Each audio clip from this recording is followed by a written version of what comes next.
धनिया हो बारू जिद धइले हमारा पबोल तारू मुहावा फुलइले।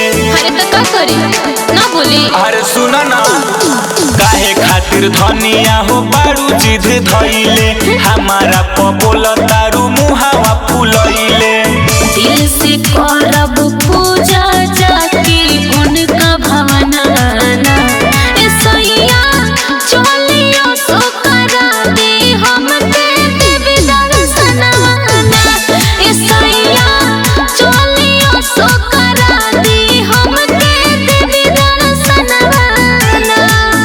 अरे ले चलिए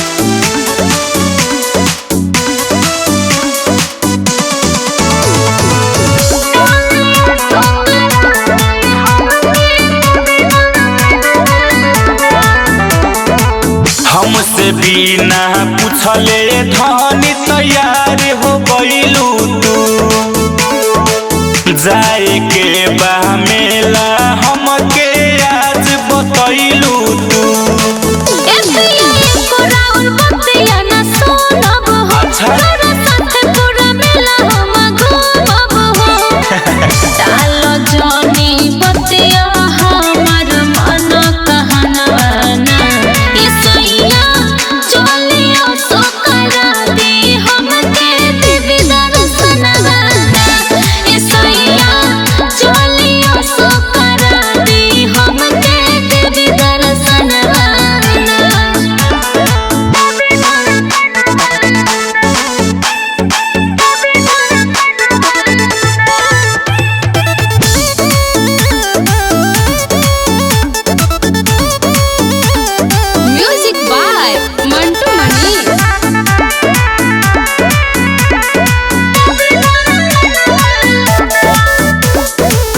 भोरे भोरे रख देलू दिमाग हिला के हो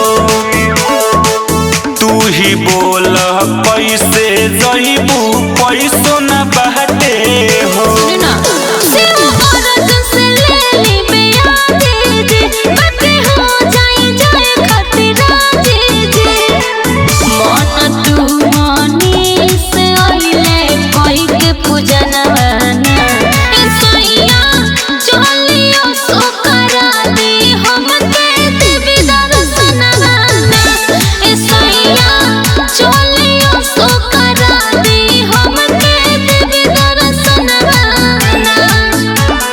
करा दी।